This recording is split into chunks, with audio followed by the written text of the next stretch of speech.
वाराणसी में coaching classes चलाने वाले वैभव जोशी को 11 अगस्त 2017 की रात उन्हीं की क्लासेस से अगवा किया गया।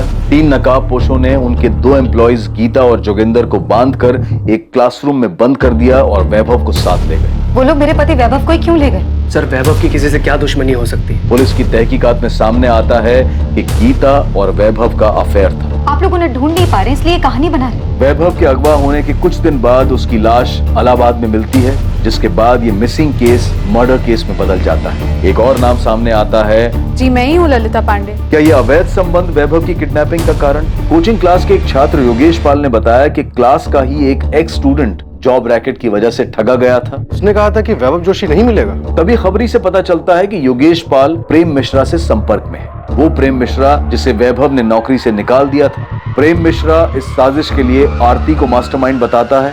सर, वैभव को मारने का प्लान आरती का था। जबकि आरती लगातार खुद को निर्दोष बताती है। बावजूद इसके आरती को दोषी पाया जाता है और 2 साल बाद 2019 में जब वो बेल पर बाहर होती है, उसी की क्लासेस में उसके कैबिन में उसकी निर्ममता से हत्या कर दी जाती है। वैभव की हत्या के 2 साल बाद आरती की हत्या किसने और क्यों की? अब आज क्या सच में आरती वैभव के मर्डर की मास्टरमाइंड थी? हम गलत तो नहीं थे? आरती? सर, किसने मारा मेरी बहन को? आरती के कत्ल का मकसद क्या था? कौन था इस कत्ल के पीछे? क्या 2 साल पहले आरती के पति वैभव की हत्या और आरती की हत्या के तार आपस में जुड़े हुए थे? सर, मैं इस कोचिंग का एडमिन इंचार्ज हूँ, चंदर सक्सेना। सर, 2 लोग आए थे। उन्होंने बोला कि वो सीए फर्म से आए हैं और उन्हें आरती मैडम से जीएसटी के बारे में कुछ बात करनी है। जीएसटी के बारे में बात करनी, टैक्स फाइल करने में कुछ प्रॉब्लम आ रहा है। हाँ, तो मुझे बता दीजिए, मैं यहाँ का एडमिन इंचार्ज हूँ। सुरेश जी की बात हो गई है मैडम से, आप बस उन्हें इन्फॉर्म कर दीजिए। ठीक है, आप बाहर रिसेप्शन पे वेट करिए, मैं उनको बताता हूँ। और सर, फिर मैंने चिट लेकर राम सेवक को भेजा कि वो आरती मैडम को जाके इन्फॉर्म कर दे। फिर मैडम ने पर्ची पढ़ी और उन दोनों को अंदर भेजने के लिए कहा। और वो लोग मर्डर करके ऐसे निकल गए। किसी ने कोई आवाज नहीं सुनी? आरती के चीखने की भी कोई आवाज नहीं आई? नहीं सर। साहब, मैंने उन दोनों को जाते हुए भी देखा और मुझे लगा मीटिंग खत्म हो गई होगी। मुझे लगा ही नहीं कि वो कातिल थे और आरती मैडम का खून कर चुके थे। वो तो जब मैं उनके केबिन में चाय देने गया तो देखा कि वो कुर्सी पर मरी पड़ी है।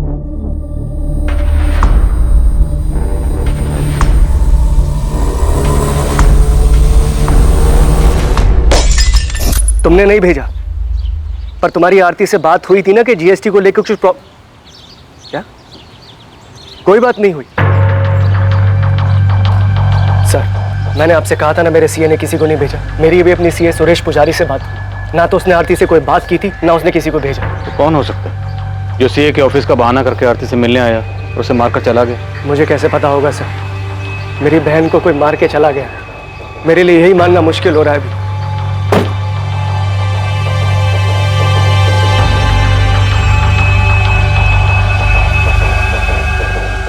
तो आरती 6 महीने पहले ही सेंट्रल जेल से बेल पे बाहर हुई और अब इसका मर्डर हो गया। सर, शायद वैभव जोशी मर्डर केस की फाइल हमें वापस खोलनी चाहिए। ये प्रेम मिश्रा अभी भी जेल में ही है ना? यस सर, उसने बेल के लिए अप्लाई किया था पर कोर्ट ने रिजेक्ट कर दिया। वो अभी भी सजा काट रहा है। अरे मिश्रा, वो तेरी जोड़ी था आरती जोशी, मर्डर हो गया उसका।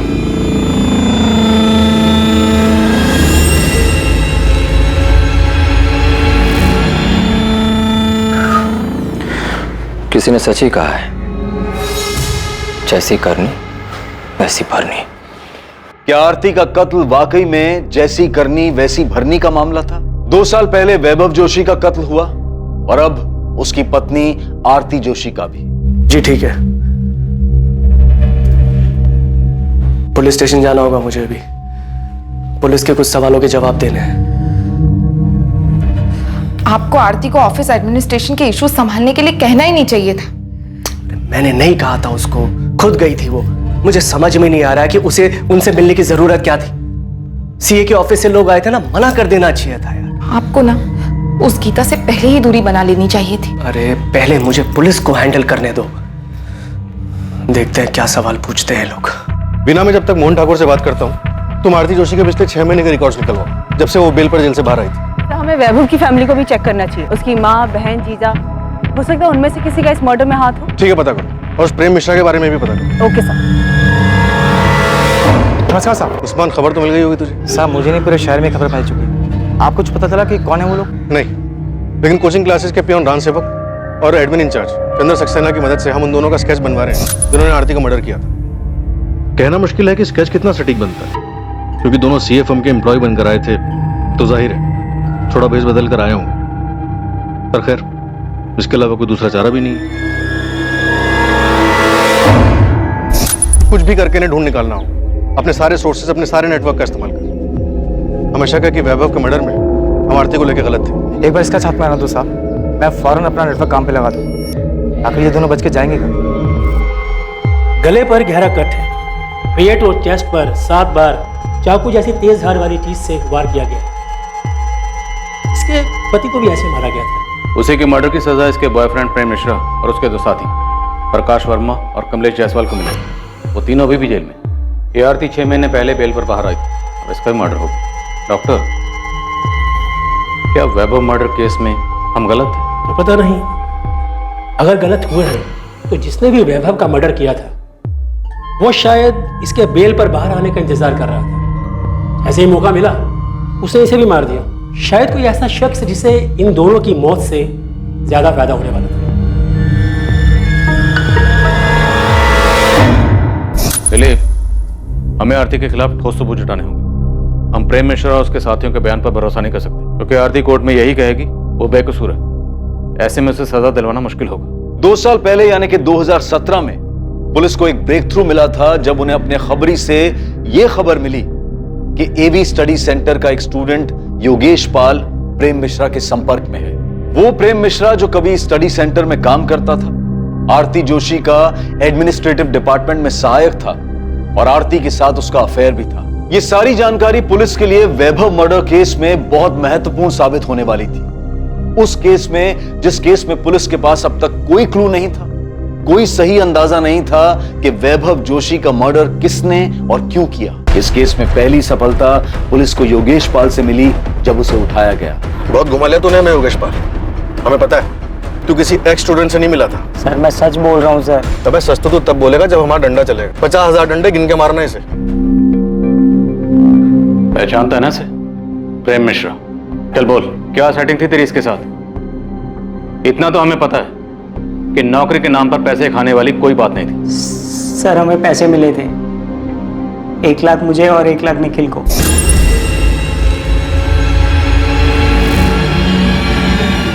किसने दिए थे? प्रेम मिश्रा ने? हाँ सर। तो मतलब ऐसा कोई एक्स स्टूडेंट था ही नहीं जिसे तू रेस्टोरेंट में मिला था? नहीं सर। पुलिस स्टेशन में जो फोन आया था वो किसने किया था? मैंने किया था सर। मैं वो हूँ जिसका कोई चेहरा नहीं है, उन लाखों करोड़ों में से एक जो बेरोजगार घूम रहा है। क्या इस सब का वैभव जोशी के एवी कोचिंग सेंटर से कुछ लेना देना है? जब बिना रोजगार कोई भूखा मरता है ना, वो भी 1 लाख रुपए भर के, तब उसकी परेशानी किसी को नहीं दिखाई देती। पर अब मैं निश्चिंत हूँ, क्योंकि अब आपके पास भी एक परेशानी है, ये जानने की कि जिसने मुझे परेशान किया उसके साथ क्या हुआ, क्यों हुआ। सर मैंने वैभव सर को नहीं मारा सर। सर मुझे और निखिल को 1-1 लाख रुपए मिले थे सर। सर उस दिन जब आप कोचिंग सेंटर आए थे ना सर, तो हमने पहले ही प्लान बना लिया था कि निखिल वो पैसे लेकर नौकरी देने वाली बात उठाएगा और मैं आपको वो पुराने स्टूडेंट की कहानी सुनाऊंगा। योगेश, तू पुलिस को फोन करेगा। उसके बाद जब पुलिस पूछताछ के लिए स्टडी सेंटर आएगी तो निखिल तू पैसे लेकर के नौकरी देने वाली बात को हवा देगा। फिर तू पीछे से पुलिस के पास जाएगा और आग में घी डालेगा कि तुझे एक स्टूडेंट मिला था और उन्हें हिंट देगा कि वैभव को शायद उसे न मारा। तुमने और निखिल ने प्रेम मिश्रा से पैसे लिए, उसका काम किया, और अब कह रहा है कि तुझे नहीं पता। सर मुझे सचमुच नहीं मालूम सर कि उस मिश्रा ने वैभव सर को मारा है या नहीं, पर सर इतना पता है कि उनका कुछ हाथ है इसमें। कुछ हाथ होना भी जुर्म होता है, और जितना तेरा और निखिल का है ना, वो भी जुर्म है। सर गलती हो गई सर मुझे पैसे की जरूरत थी सर, मुझे माफ कर दो सर, गलती हो गई सर।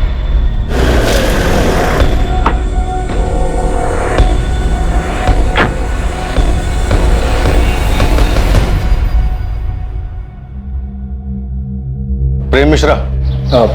जी। योगेश पाल और निखिल कनौजिया हमारी कस्टडी में है। तुझे याद करके बहुत रो रहे हैं। चल। आरती, तुम्हें क्या लगा था कि हम कभी इस एंगल में जाएंगे ही नहीं, कि एक पत्नी अपने ही पति की किडनैपिंग और मर्डर की प्लानिंग कर सकती है? ये सब झूठ है, मैंने ऐसा कुछ नहीं किया। मैंने अपने आज तक के पुलिस के करियर में किसी भी मुजरिम को नहीं देखा कि अब एक बार में अपना जुर्म कबूल कर ले। सर, वैभव को मारने का प्लान आरती का था। ये झूठ बोल रहा है। ये सब खत्म हो चुका है, तुम भी सच मान लो। नहीं, ये सच नहीं है। इसने मारा है वैभव को और अब सारा झूठा इल्जाम मुझ पर लगा रहा है। मैंने कोई प्लान नहीं, मैंने किसी को नहीं मारा है। अब सब लोग मिलकर मुझे फंसाने की कोशिश कर रहे हैं। हाँ, ये झूठी कहानी बना रहे हैं आप लोग। अरे इसने मारा होगा वैभव को अपने या किसी और फायदे के लिए। प्रेम मिश्रा ने अपना जुर्म कबूल किया और अपने दोनों साथियों के नाम बताए, जिसके आधार पर पुलिस ने प्रकाश वर्मा को अरेस्ट किया। वैभव के कत्ल और किडनैपिंग में प्रेम का दूसरा साथी कमलेश जायसवाल भी पुलिस की गिरफ्त में था।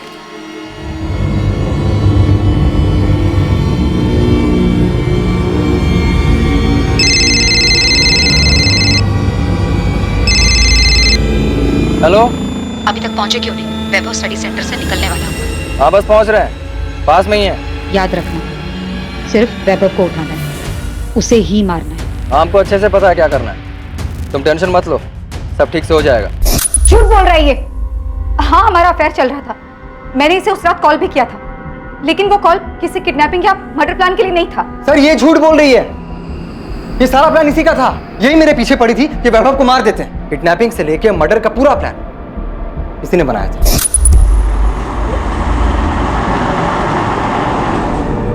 आरती के प्लान से अलग अगर कुछ हुआ था तो बस इतना कि ट्रैफिक की वजह से हम पहुंचने में थोड़ा लेट हो गए थे। जब हम पहुंचे तो वैभव गीता और जोगिंदर के साथ बाहर निकल रहा था। आरती के प्लान के मुताबिक हुआ ही था।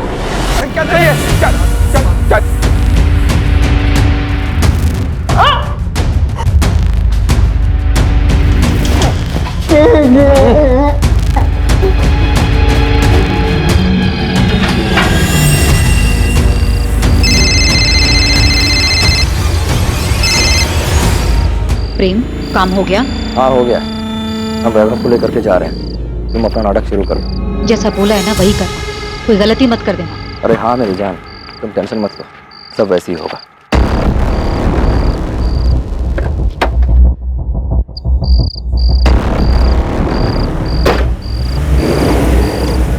फिर हम वैभव को लेकर इलाहाबाद में एक सुनसान जगह पहुंचे जो हमने पहले से देख रखी।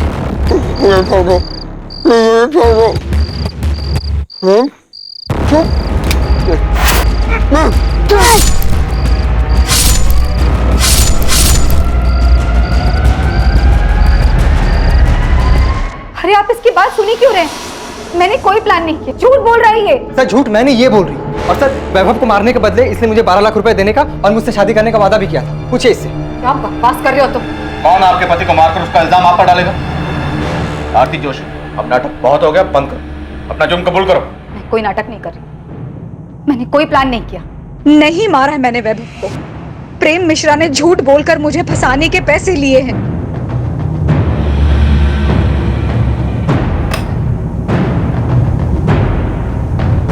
जी, ये मीनाक्षी जोशी जी से मिलना था हमें। उनका फोन नॉट रीचेबल आ रहा और घर पे भी ताला लगा है। मीनाक्षी जी तो ये कोठी 8 महीने पहले ही बेचकर चली गई है। अब उनके बेटे के साथ जो हुआ उसके बाद तो वो काफी टूट चुकी थी। यहाँ से कहाँ गई है वो? सुना है शायद अब वो वृद्धाश्रम में रह रही है। अब बेचारी करती भी तो क्या, अब उनका देखभाल करने वाला भी तो कोई नहीं बचा। आप बता सकती हैं कौन से वृद्धाश्रम में है वो? नाम तो नहीं पता, पर 80 घाट के आसपास ही है कहीं। अब आप उनकी बेटी पार्वती से पूछिएगा, शायद उसे पता होगा। अगर अब भी अपनी माँ की परवाह करती होगी तो। और कितना करेंगे? जितना कर सकते थे किया, बाकी हमारी भी तो जिंदगी है, घर है, गृहस्थी है। अपना देखें या दूसरों का करते फिरे। देखिए, वैभव के जाने के दुख से माँ जी अभी तक उबर नहीं पाई हैं। सारा दिन उसके बारे में सोचकर, उसे याद करके परेशान होती रहती हैं। अब आप खुद बताइए, जो चला गया उसके लिए कब तक अफसोस करते रहेंगे? पार्वती, वो तुम्हारी माँ है। हाँ तो उन्हें भी तो समझना चाहिए ना। और वैसे भी वो हमेशा से वैभव भैया की माँ ज्यादा रही है। हमारी तो उन्हें सिर्फ मुसीबत में याद आती थी, लेकिन अब ना सब कुछ सही। वो वहां खुश है और हम यहाँ पर खुश हैं। हमें ना तो उनसे और ना ही उनकी मुजरिम बहू आरती से कोई लेना देना है। अब लेना देना होगा भी नहीं, क्योंकि आरती का मर्डर हो गया।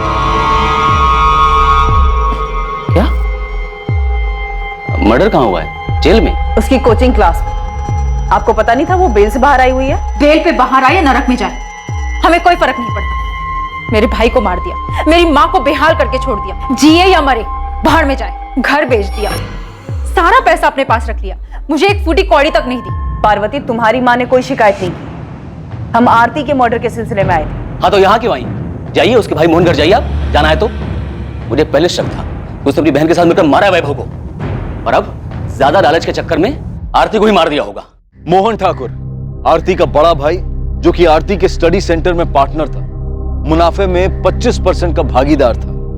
क्या आरती के कत्ल और 2 साल पहले हुए वैभव के कत्ल में भी उसकी कोई भागीदारी थी? क्या मोहन ही इन दोनों हत्याओं का मास्टरमाइंड था? मोहन, जिस पर 2 साल पहले भी पुलिस का ध्यान गया था, पर तब पुलिस उसकी तह तक नहीं गई थी। सर, मैंने अपने सीए से फिर से बात की थी। उसने मुझे बताया कि जीएसटी फाइल करने में कभी कोई प्रॉब्लम थी ही नहीं। मोहन, अब आरती तो रही नहीं और उसका और वैभव का कोई बच्चा भी नहीं, तो कोचिंग क्लास अब किसकी हुई? सर, मैं समझ रहा हूँ आप क्या कहना चाहते हैं, मगर आपको एक बात बता दूं कि जब आरती जेल में थी तो उसे बाहर निकालने के लिए मैंने अपना दिन रात एक कर दिया था सर। हाँ पता है, 11 लाख का बॉन्ड साइन किया था आरती के लिए। सर, सिर्फ उतना ही नहीं, बेल पर बाहर निकलने के बाद आरती हमारे साथ ही रही थी। उसके पास जाने के लिए कोई जगह नहीं थी। जाहिर सी बात है, वैभव की माँ तो उसे अपने साथ रखती नहीं, और हमने सुना है कि वैसे भी सही सुना तुमने, उन्होंने अपना घर बेच दिया और अब वृद्धाश्रम में रहती है। तो ऐसी हालत में मैंने ही उसे सहारा दिया था सर। वो अपनी जिंदगी एक नए सिरे से शुरू करना चाहती थी, मैंने पूरा सपोर्ट दिया उसे। तुम्हें पता उसकी जमानत कभी भी खत्म हो सकती थी। तो मैं दोबारा बेल करवाता। सर, वैभव के साथ शादी के बाद वो वैसी बहुत भुगत चुकी थी। अब आरती के मर्डर के बाद तो उसकी जमानत का मामला भी खत्म हो गया। तो पता लगाइए ना किसने मारा है आरती को, कि आरती के मर्डर में प्रेम मिश्रा का हाथ हो, या फिर वैभव की फैमिली ने बदला लेने के लिए आरती का मर्डर करवाया है। तुम्हें लगता है कि वैभव जोशी का मर्डर आरती ने करवाया था? सर, मुझे यकीन नहीं था। मैं बार बार आपसे कह रहा था कि आरती ऐसा नहीं कर सकती, और मैं क्या, आरती ने भी आपसे चीख चीख कर यही कहा था कि उसने अपने पति को नहीं मारा है। पहले आप ही लोगों ने कोर्ट में साबित किया कि आरती ने ही अपने पति को मारा है, फिर आप ही ने उसे सजा दिलवाई, और अब आप मुझसे पूछ रहे हैं कि आरती ने सही में अपने पति को मारा था। हम भी ये मानते हैं कि शायद उस केस में हमसे चूक हुई थी। कोई तो ऐसा एंगल था जिसकी तह तक हमें जाना चाहिए था। मोहन, मैंने कुछ लोगों को पड़ोसी से पूछताछ करते हुए देखा। सुषमा, आरती हमारे साथ में रहती, जाहिर सी बात है ये लोग पूछताछ करेंगे। मुझे बहुत डर लग रहा है। डर को अंदर रखो, चेहरे पे मत लेकर आना। वैसे ही इन लोगों को मुझ पे शक हो गया है। मैं नहीं चाहता कि तुम्हारी वजह से कोई मुसीबत खड़ी। अभी वो पुलिस वाला मुझसे यही पूछ रहा था कि मुझे यकीन है कि आरती ने ही वैभव को मारा है। क्या? इसीलिए बोल रहा हूँ शांत रहो। हो सकता है ये लोग तुम्हें भी सवाल जवाब के लिए बुलाएंगे, मगर बिल्कुल आराम से शांति से जवाब दे। समझ आया? तुमने कहा था कि वैभव का मर्डर आरती का प्लान था, जिसका अब खुद का मर्डर हो चुका है, पर तुम अब भी सजा काट रहे हो। तुम्हें नहीं लगता कि अब तुम्हें सच बता देना चाहिए? सच मतलब पूरा सच। तुमने जानबूझ के आरती को वैभव मर्डर केस में फंसाया था। सजा होने के बाद आप ये सवाल पूछ रहे हैं? हाँ, क्योंकि आरती ने कभी नहीं माना कि उसने वैभव की किडनैपिंग या मर्डर प्लान की थी। उसने आखिर तक कोर्ट में भी यही कहा। मिसेज आरती जोशी, आप पर आपके पति वैभव जोशी को अगवा करने और उनका कत्ल करने और साजिश करने का इल्जाम है। आप ये इल्जाम कबूल करती हैं? सर, मैंने कुछ नहीं किया है, मुझे फंसाया जा रहा है। मेरे पति की किडनैपिंग और मर्डर में मेरा कोई हाथ नहीं है। तुम्हारे कबूल करने के बाद भी आरती ने हमेशा हमारे सामने और कोर्ट में यही कहा कि वो बेकसूर थी। वो बहुत शातिर औरत थी, आखिर तक अपना गेम खेलती रही। वो चाहती थी कि सारा इल्जाम मैं अपने सर ले लूं। शातिर वो थी या तुम? प्रेम चाहे जो कहे, आप लोग चाहे जो माने, लेकिन मैं जानती हूँ कि मैं निर्दोष हूँ। मैंने मेरे पति को नहीं मारा। जिस रात वैभव किडनैप हुआ, आपके और प्रेम मिश्रा के बीच में क्या क्या बातें हुई हम जानते हैं। और सिर्फ वही नहीं, मर्डर के बाद तुम दोनों के बीच में क्या बातें हुई थी ये भी जानते हैं। तुमको सबूत चाहिए? सबूत नहीं, बस कंफर्म कर रही हूँ कि काम हुआ या नहीं। तुमने उसे ठिकाने लगा दिया ना? हाँ, लगा दिया है। पक्का? कहीं ये काम तुमने किसी और पर तो नहीं छोड़ दिया? नहीं, मैंने खुद किया है। तुमको हम पे भरोसा नहीं है कि? यकीन करो, हमने काम पूरा कर दिया है। यही वो नंबर है ना जो आप लोगों ने प्रेम मिश्रा के नाम पर लिया था? इसी नंबर पर आपने प्रेम मिश्रा के साथ मिलकर वैभव को मारने की प्लानिंग की थी, है ना? सिर्फ कॉल रिकॉर्ड्स ही नहीं, हमारे पास तुम दोनों के फोन लोकेशन भी है जहां जहां पे तुम दोनों साथ में। सर, मैं पहले भी बता चुकी हूँ, वैभव से बदला लेने के लिए मैंने ये अफेयर शुरू किया था, क्योंकि वैभव हर दूसरी औरत पर लट्टू हो जाते थे। हमारी शादी को मजाक बना के रखा था उन्होंने अफेयर किया तो मैंने भी अफेयर कर लिया।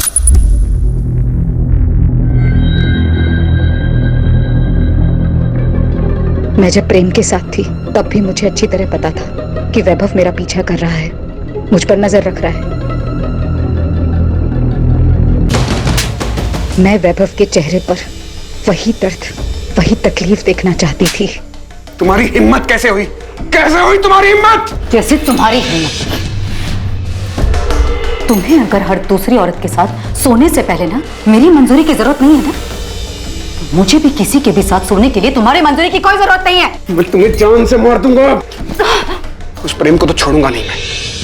उसकी नौकरी तो गई, उसकी भी जान जाएगी, देखना तुम। मैं भी ललिता को मारना चाहती थी, अब गीता को मारना चाहती हूँ। औरती अपनी हद में रहो तुम। हद में तुम रहो अपनी। तुम्हें क्या लगा? हाँ, सिर्फ तुम मुझे तकलीफ पहुंचा सकते हो। मैं तुम्हें बर्बाद कर दूंगी, समझे तुम?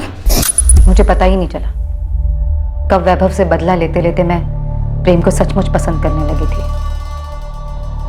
वैभव के मना करने के बावजूद मैंने प्रेम के साथ रिलेशनशिप कंटिन्यू किया। तो आपको पता था कि वैभव और गीता का अफेयर था? सिर्फ गीता नहीं, बल्कि मुझे उनके सारे अफेयर्स के बारे में पता था। हमारा बच्चा ना होने की वजह मैं नहीं बल्कि वैभव थे। मैंने फिर भी उनकी इस कमी को इग्नोर किया। क्यों? क्योंकि मैं उनसे प्यार करती थी, एक खुशहाल जिंदगी चाहती थी। मैंने उन्हें नहीं मारा है, और ये सब कुछ जो कॉल रिकॉर्ड्स और मोबाइल लोकेशन आप लोग मुझे दिखा रहे हैं, ये सब कुछ प्रेम ने मुझे फंसाने के लिए किया है। हाँ, हमारी बात होती थी, लेकिन उस बातचीत में कोई प्लानिंग नहीं थी, बल्कि हम आपस की बातें करते थे। लेकिन मुझे ये नहीं पता था कि प्रेम के दिमाग में ये सब चल रहा है। वो एक दिन किसी के साथ मिलकर मुझे फंसाने की कोशिश कर रहा है और यहाँ लाकर खड़ा कर देगा जहां पर आपको उसकी सारी बातें सच्ची लगेंगी। ये अदालत आरती जोशी, प्रेम मिश्रा, प्रकाश वर्मा और कमलेश जायसवाल को वैभव जोशी को अगवा करने की साजिश और उसके कत्ल के लिए दोषी पाती है। ये अदालत आरती जोशी को उनके पति वैभव जोशी के कत्ल और किडनैपिंग के जुर्म में 10 साल की सजा सुनाती है। आरती बहुत चालाक औरत थी। भले ही उसने आपके सामने या कोर्ट में अपना जुर्म कबूल नहीं किया, पर आपकी बनाई हुई चार्जशीट के आधार पर ही तो कोर्ट में उसे सजा हुई थी। तो क्या हम गलत थे? हो क्या गया सर आपको? आप क्यों अचानक आरती के बुने जाल में फंस रहे हैं? आरती का मर्डर हो चुका है। अगर ये जाल आरती ने बुना था तो फिर आरती को किसने मारा? उसे उसके किए की सजा मिली है सर, और कुछ नहीं। वैसे आप क्यों उसे बेगुनाह साबित करने पे तुले? वो मुझे सारा इल्जाम अपने सर लेने के लिए कह रही थी। जब हमें यहाँ से निकाला गया अपने वकील से मिलने के लिए, तब आरती मुझसे मिली थी। प्रेम, मेरे पास टाइम बहुत कम है, प्लीज मेरी बात सुनो। कितनी कमीनी निकली तुम। मेरे वकील ने सब बताया मुझे कि तुम और तुम्हारे वकील सब मुझ पे थोपने वाले। देखो आरती, अगर मैं डूबा ना तो तुम्हें भी साथ लेके डूबूंगा। प्रेम, मेरी बात तो सुनो। मेरे पास एक आइडिया है। नहीं चाहिए तुम्हारा कोई आइडिया। देखो, हम जैसा चाहते थे ठीक वैसे ही हो रहा है। वैभव भी मर चुका है, बस हमें एक गेम खेलना है, उसके बाद हम दोनों बच जाएंगे। उस दिन कहा गया था तुम्हारा ये हम दोनों, जब पुलिस के सामने चिल्ला चिल्ला कर कह रही थी कि वैभव को मैंने किडनैप किया है, मैंने मारा है, तुम्हारा इसमें कोई हाथ नहीं है। जिंदगी बर्बाद कर दी तुमने मेरी। मैंने कोई जिंदगी बर्बाद नहीं की प्रेम। एक बार ठंडे दिमाग से सोच कर देखो, अगर हम दोनों जेल में रहेंगे तो किसी काम के नहीं रहेंगे। वाह, तो अब तुम ये चाहती हो कि मैं जेल जाऊं और तुम बाहर मजे करो? देखो, मेरे पास बहुत पैसा है। अगर तुम कोर्ट में ये गवाही देते हो सबके सामने कि तुम्हें नौकरी से निकाल देने पर गुस्से में आकर तुमने ये सब कुछ किया है और इस जंजाल से मुझे अगर बाहर निकाल, ये जंजाल तुम्हारा फैलाया हुआ है। प्रेम, एक बार सोच कर देखो, हम अपनी जिंदगी नए सिरे से शुरू कर सकते हैं। इनकम की टेंशन नहीं है। वैभव की क्लास अब मेरी है। तुमने रिलेशनशिप के लिए इतना कुछ किया, अब मेरी छोटी सी बात भी नहीं मानोगे? नहीं, कभी नहीं। अगर मैं जेल गया तो तुम भी बाहर नहीं घूम सकती। और हाँ, एक मर्डर करने के लिए जो सजा मिलती है ना, दूसरे के लिए भी वही सजा मिलेगी। क्योंकि तुमने मेरे साथ जो किया है, उसके बाद अगर मैं तुम्हारा खून भी कर दूं तो मुझे कोई दुख नहीं होगा। मैं कभी सोच भी नहीं सकता था कि तुम इतनी कमीनी निकलोगे। आरती बहुत पहुंची हुई चीज थी। उसने अपने पति का मर्डर प्लान किया और मुझे भी उसका हिस्सा बना लिया, और मैं बेवकूफ उसके जाल में फंस भी गया। तुम्हारी बेल तो पहले भी ना होती, अब आरती के मर्डर के बाद तो और नहीं होगी, इसलिए कहानियां बनाना बंद कर। अब आपको मेरा सच भी कहानी लग रहा है? तो ठीक है, अब आपको मुझसे कुछ नहीं मिलने वाला। और हाँ, अगर आपको लगता है कि मैं यहां जेल में बैठ करके वहां आरती का मर्डर करवा दिया तो यही सही, क्योंकि अब मुझे कोई फर्क नहीं पड़ता है, बल्कि मुझे तो इस बात की खुशी है कि वो कमीनी मर गई। अब इतना बताया तो ये भी बता दो कि तुमने वैभव जोशी को मारा और आरती को फंसाया। अगर ऐसा है भी तो क्या? आरती को वैभव मर्डर केस में सजा हो चुकी थी और अब तो आरती भी मर चुकी है। प्रेम मिश्रा, वैभव के मर्डर और आरती के मर्डर का मास्टरमाइंड आरती का भाई मोहन ठाकुर है। उसने तुमसे प्रॉमिस किया है कि वो तुम्हें पैसे देगा और जेल से बाहर निकालेगा। कमाल कर दिया सर आपने। ये सवाल आपको 2 साल पहले पूछना चाहिए था ना। उस वक्त ये एंगल हमारी नजर से छूट गया था। बोलो, क्या मोहन ने फंसाया था आरती को? ये बात सच है सर। मोहन सर नहीं चाहते थे कि आरती फिर से क्लासेस ज्वाइन करे। मोहन ने कोचिंग सेंटर पूरी तरह अपने कब्जे में ले लिया? पता नहीं सर, पर मैंने एक बार मोहन सर को बात करते हुए सुना था, तब मुझे भी उनकी बात सही लगी थी। तुम्हें समझ में नहीं आ रहा है कि हमारे इंस्टीट्यूट के लिए कितना बुरा है ये? भले तुम बेल पर बाहर हो, मगर दुनिया ये नहीं बोलेगी कि तुम्हें कन्विक्टेड मुजरिम हो। भैया आपको भी यही लगता है? मुझे क्या लगता है क्या नहीं लगता उससे कोई फर्क नहीं पड़ता है। दुनिया को तो यही लगे ना, एक लड़की जिसने अपने पति को मार दिया वही ये क्लासेस चला रही है। आरती, ये एक इंस्टीट्यूट है, दिस इज बिजनेस। आप अच्छी तरह से जानते हैं कि मुझे फंसाया गया था। मेरी भी एक लाइफ है। हाँ लाइफ है, मगर कानूनी तरीके से जेल के अंदर। बस भैया, ये क्लास मेरी है और वैभव के बाद उनके शेयर भी मेरे, और आपका शेयर सिर्फ 25% है। सो प्लीज मुझे ये बताने का आपके पास कोई हक नहीं है कि मैं क्या कर सकती हूं और क्या नहीं।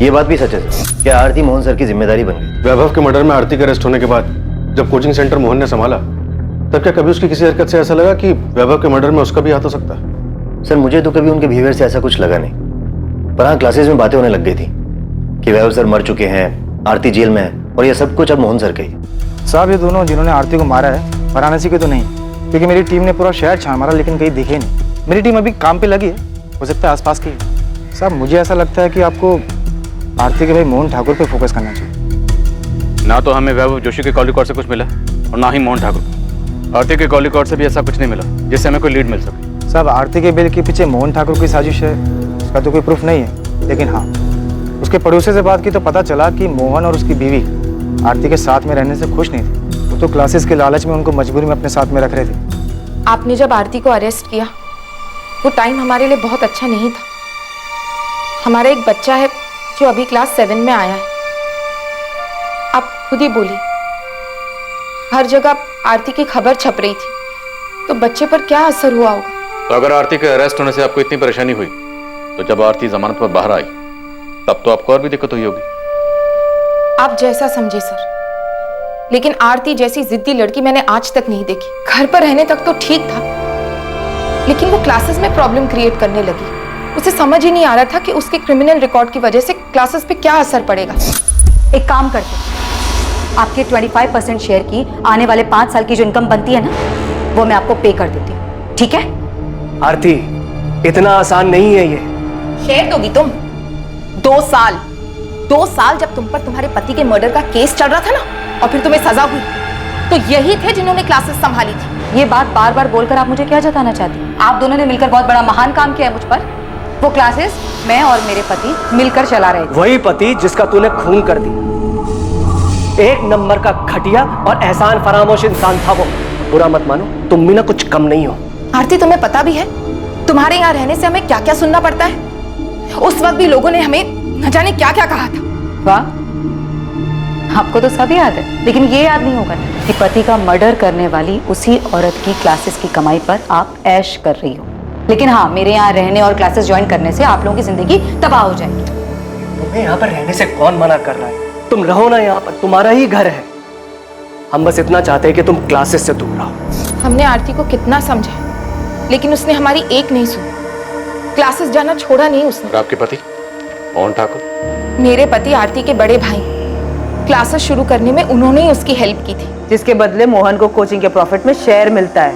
हाँ तो ये उनका हक बनता है, लेकिन मेरे पति लालची इंसान नहीं है कि क्लासेस के लिए अपने जीजा और बहन का मर्डर करवा देंगे। सुषमा जी, हम यहाँ सिर्फ आरती के मर्डर की बात कर रहे हैं।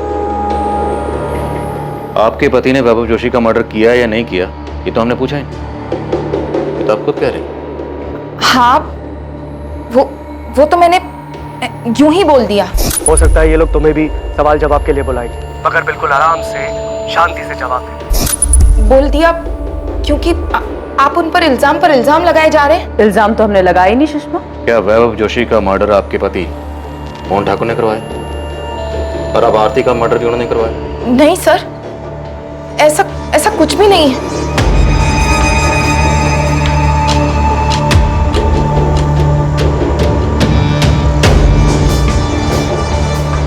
मोहन और सुषमा ठाकुर पर नजर रखो, इस बार शायद हम सही दिशा में। अगर इन लोगों ने कुछ किया तो कोई ना कोई गलती जरूर करें, तभी उठा लेंगे। सर, हमें मोहन की बैंक स्टेटमेंट चेक करनी चाहिए। अगर उसने सुपारी दी है तो कैश देने के लिए क्लियर को पैसे भी निकालो।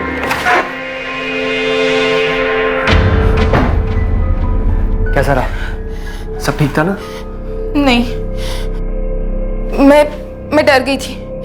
पता नहीं कि क्या बोल दिया मैंने। क्या बोल दिया? मैंने घबराहट में बोल दिया कि तुमने ना वैभव को मारा है ना आरती को। अरे सुषमा, मैंने तुम्हें सब कुछ तो समझा के भेजा था। हे यार।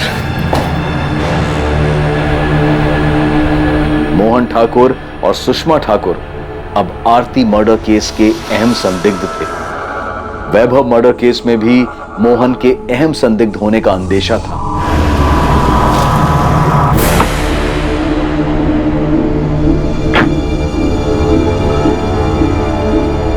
प्रेम मिश्रा से भी लगातार अलग अलग तरीके से पूछताछ की गई, इस उम्मीद में कि शायद प्रेम से कोई लीड मिल पाए जिससे वैभव और आरती मर्डर केस में मोहन की भागीदारी का पता चल सके। सर, मोहन ठाकुर के पर्सनल अकाउंट से या एवी सेंटर के बैंक अकाउंट से पिछले 3 महीने में कोई भी बड़ी रकम नहीं निकली। पेमेंट की नहीं गई होगी, करने वाला होगा। सर, सुपारी किलर इतने दिनों तक पैसों का इंतजार नहीं करता, कुछ ना कुछ एडवांस तो दिया होगा। पुलिस मकसद और दिशा खोजने की कोशिश कर रही थी, तभी उनके पास एक फोन आया जो आरती मर्डर केस में उन्हें एक क्लू देने वाला था। हेलो, आपको कभी पता नहीं चलेगा कि आरती जोशी की सुपारी किसने दी थी। जानता हूं, तो ये बता के तूने फोन क्यों किया? ये कंफर्म करने के लिए कि हमें कुछ पता चला है या नहीं चला? ये बताने के लिए कि तुम लोग कातिल के बहुत करीब होकर भी बहुत दूर हो, उस तक इतनी आसानी से नहीं पहुंच पाओगे जैसे वैभव जोशी मर्डर केस में नहीं पहुंच पाए थे।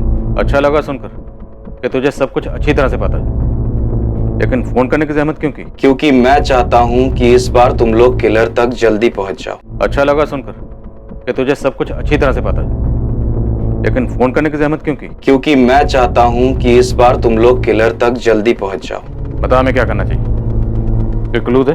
सिर्फ क्लू नहीं, मैं तुम्हें मर्डर करने वाले का नाम दे रहा हूं, प्रेम मिश्रा।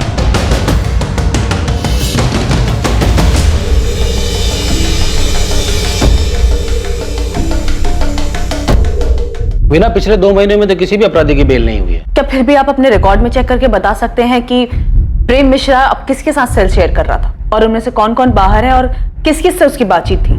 तो शायद हमें थोड़ी हेल्प हो जाएगी। पर मुझे लगता नहीं है कि प्रेम मिश्रा ने कुछ किया होगा। तुम्हें तो पता ही है कि ये स्टेट शीटर्स बिना अपने फायदे के कोई भी काम नहीं करते, और भला यहाँ जेल में बैठकर प्रेम मिश्रा क्या दे सकता है उन्हें?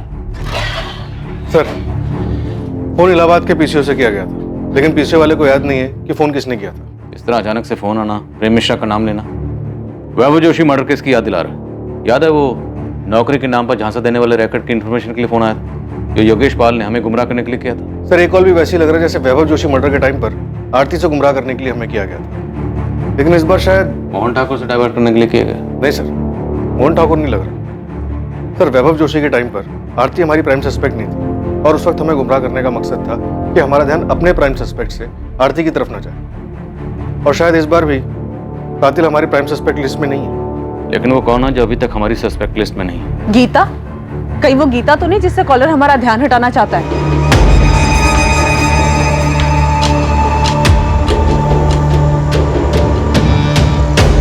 गीता ने वैभव के मर्डर का बदला लेने के लिए आरती का मर्डर कर दिया। सर, गीता और वैभव अफेयर में थे, वो शायद शादी करने वाले थे, लेकिन उसके पहले ही वैभव का मर्डर हो गया। तो जब आरती को बेल मिली तो गीता ने अपना बदला लेने के लिए उसका मर्डर करवा दिया होगा। आरती को बेल किस ग्राउंड पर मिली थी? हेल्थ ग्राउंड पर सर। उसे अर्थराइटिस था।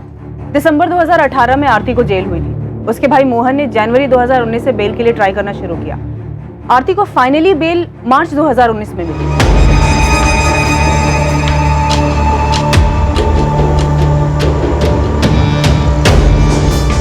क्या हुआ? पुलिस ने उस बारे में कुछ पूछा? नहीं, पुलिस को उसके बारे में कुछ नहीं पता। अगर बाद में पता चला तो? अब अगर पूछेंगे सब बता दूंगा। वीना, ये वैभव की मां मीनाक्षी जी ने अपना घर कब बेचा था? मीनाक्षी जी तो ये कोठी 8 महीने पहले ही बेचकर चली गई है। तो मीनाक्षी जी की पड़ोसन ने कहा था 8 महीने पहले। 8 महीने मतलब जनवरी 2019 में? Yes sir. सर, आपको मीनाक्षी जी के घर बेचने और आरती के मर्डर में कनेक्शन नजर आ रहा है? हैं कहाँ ये मीनाक्षी जी आजकल? वृद्ध आश्रम। मैं उनसे मिलने गई थी। मीनाक्षी जी, ये पहचाना आपने मुझे? मैं पिछली बार आपसे मिली थी जब वैभव का मर्डर हुआ। आपकी बहू आरती का मर्डर हो गया है। मैं आज तक समझ नहीं पाई, जब आपस में बन नहीं रही थी, एक दूसरे की कोई बात मंजूर नहीं थी, तो अलग हो जाते। मारने का क्या मतलब था? उनको देख के लगा कि उनकी जीने की इच्छा ही खत्म हो गई। क्या आपको उनको पे शक हो रहा है? देखो, कंफर्म नहीं है, इत्तेफाक भी हो सकता है। आरती को सजा हुई दिसंबर में। जनवरी को आरती के भाई ने उसकी बेल के लिए अप्लाई किया और जनवरी में ही मीनाक्षी जी ने अपना मकान बेचा और वृद्धाश्रम में शिफ्ट हो गए। मकान बेचा था तो उसके पैसे मिले होंगे। वीना, मीनाक्षी जी का बैंक अकाउंट चेक करो। Sure sir.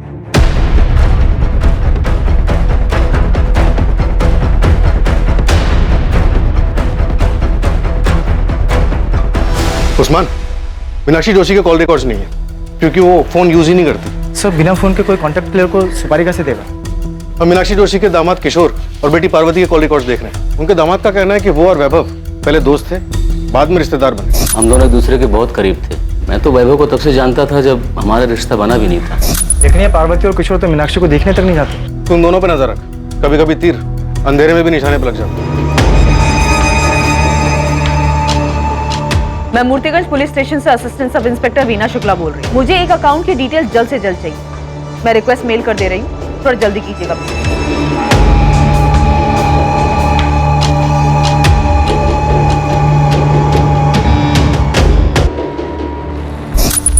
भैया,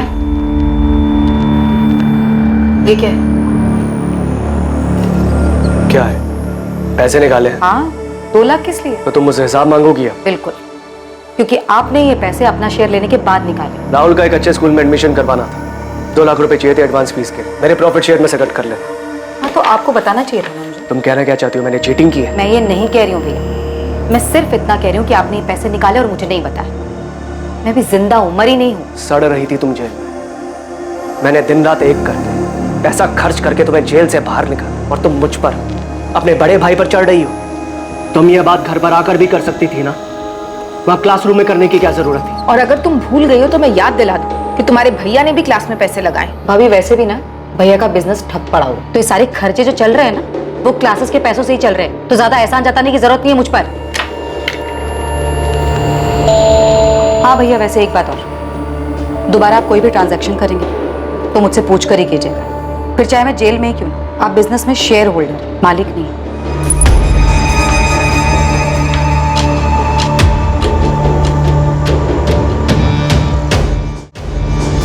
जिस अंधी गली में इन्वेस्टिगेशन दाखिल हुई थी, उसी अंधी गली से आरती जोशी मर्डर केस का आखिर में रास्ता खुलने वाला था। पुलिस ने अंधेरे में जो तीर चलाया था, वो तीर आरती मर्डर केस में निशाने पर लगा था।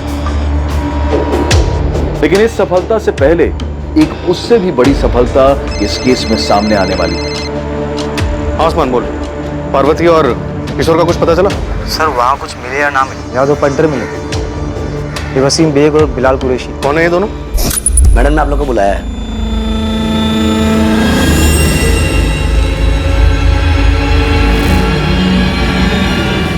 साहब, ये वही लोग हैं जिसका स्केच पियोन और उसके एडमिन इंचार्ज ने बनवाया था। इन्होंने आरती का मर्डर किया। साहब, आप फौरन पहुंचिए, लगता है सुपारी का पैसे लेने के लिए आए। तू वहीं पे रुक, मैं 5 मिनट में वहां पे पहुंच रहा हूँ।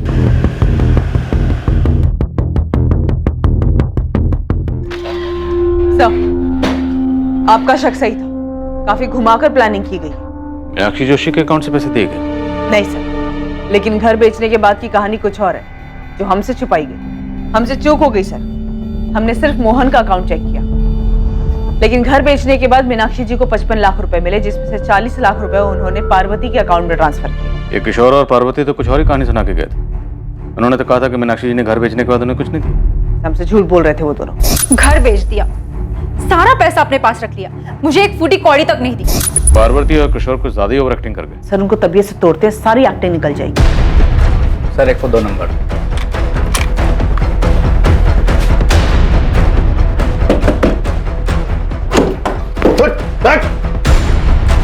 अकेला ठोकेगा या अपने पार्टनर के साथ? बुला वसीम को।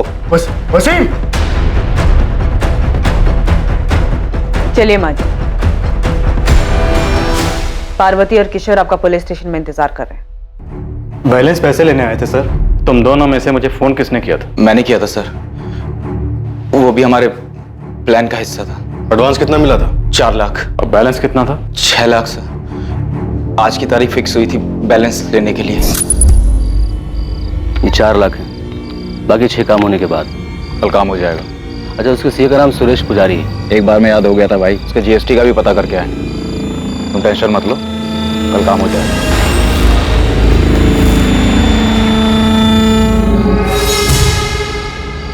कल हो जाएगा माँ। कह दिया उसे कि उसे भी उतना ही दर्द होना चाहिए जितना मेरे बेटे को हुआ था। उसे दर्द होगा, वैभव से ज्यादा दर्द होगा उसे। आरती को मारने की प्लानिंग आपने जनवरी में शुरू कर दी थी। मैं पहले ही मारना चाहती थी, लेकिन जनवरी में पक्का कर लिया था। आज फिर कोर्ट में उसकी बेल की सुनवाई है माँ। बस उसे बेल जल्दी मिल जाए। देखिए, लगता तो इस बार जल्दी मिल जाएगी। आप यहाँ क्या कर रही हैं? आप क्या चाहती हैं आप? तुम तो शुरू से ही कहती रही कि तुमने वैभव को नहीं मारा। बस मैं ये जानना चाहती हूँ, सच क्या है? माँ, मुझे आपसे कुछ नहीं चाहिए। मैं आपके पास नहीं आऊंगी। जैसी तुम्हारी मर्जी। बस मैं तो ये जानना चाहती हूँ कि तुमने वैभव को मारा है। बोल बेटा, तुमने ही मारा है ना? हाँ, मैंने मारा वैभव को, क्योंकि वो अपने घटियापन और अपनी गंदी चीजों से बाज नहीं आ रहा था।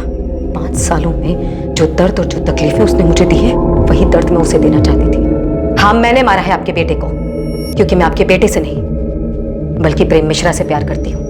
पर तूने मुझे पहले कभी कुछ बताया क्यों नहीं? मैं अपने बेटे से बात करती, वो तेरे रास्ते से हट जाता और तू अपनी जिंदगी जी लेती। मैं उसे छोड़ना नहीं चाहती थी, मारना चाहती थी। मैं ये घर बेच दूंगी और वृद्धाश्रम चली जाऊंगी, और वहां पे तुम दोनों में से कोई भी मुझे मिलने नहीं आएगा। और इस तरह किसी को मुझ पे भी शक नहीं होगा और तुम लोगों पे भी नहीं होगा। उन पैसों से मैं आरती को मरवाऊंगी। मार दिया मैंने उसे, मार दिया। उसे वही दर्द दिया जो उसने मेरे बेटे को दिया था। मैं कबूल करती, ये सब मैंने अकेले किया है। इसमें मेरी बेटी और दामाद का कोई लेना देना नहीं। मीनाक्षी जी, कानून किसी की मर्जी या खुशी के लिए काम नहीं करता। आरती के मर्डर के लिए दोनों को भी सजा होगी। देखिए, मैंने जो कुछ भी किया, मुझे इस बात का कोई अफसोस नहीं। मैं अपना जुर्म कबूल करता हूँ। मुझे भी कोई अफसोस नहीं है। अपने बेटे की मौत का बदला लेके खुश हैं आप? हाँ, मुझे बदला लेना था। उसने मेरे बेटे को मारा, मैंने उसकी जिंदगी खत्म कर दी। मीनाक्षी जी, आपने सिर्फ आरती की जिंदगी खत्म नहीं की, बल्कि अपनी बेटी और दामाद की जिंदगी भी खत्म कर दी। मोहन और सुषमा को डर था कि बेटे के एडमिशन के लिए निकाले गए 2 लाख रुपए कहीं उन्हें बेवजह आरती मर्डर केस में ना फंसा दे। प्रेम मिश्रा और उसके दोनों साथी वैभव मर्डर केस में जेल में सजा काट रहे हैं। किशोर राजपूत, बिलाल कुरैशी, वसीम बेग, पार्वती राजपूत और मीनाक्षी जोशी को आरती मर्डर केस में बुक किया गया है। कोई ये कैसे सोच सकता है कि किसी की जिंदगी खत्म कर देने से रिश्तों में आई इन दूरियों का समाधान हो सकता है? ऐसे घिनौने विचार सिर्फ एक रिश्ते से छुटकारा पाने के लिए दिमाग में पनप भी कैसे सकते हैं? और ऐसे विचारों को कोई कैसे स्वीकार कर सकता है? आखिरकार वैभव की हत्या से आरती को क्या हासिल हुआ और बदले की भावना से आरती की हत्या करके मीनाक्षी जोशी, उसकी बेटी और दामाद को क्या मिल गया? हत्या किसी झगड़े का हल नहीं हो सकती और ना ही किसी मुसीबत का अंत हो सकती है, बल्कि ये मुसीबतों की शुरुआत होती है जिसका अंत बहुत ही नुकसानदायक और दर्दनाक होता है। सही और आसान उपाय यही है कि अलग हुआ जाए और अपनी जिंदगी अपनी मर्जी से आगे बढ़ाई जाए। अब मैं अनूप सोनी आपसे विदा लेता हूं। कल रात 11 बजे आपसे फिर मुलाकात होगी एक और नए केस के साथ। और याद रखें, क्राइम और आपके बीच में सिर्फ इतना फर्क है कि आप कितने सतर्क हैं। सतर्क रहें, सुरक्षित रहें, नकारात्मक विचारों से दूर रहें और अच्छे विचारों को जगह दें। जय हिंद।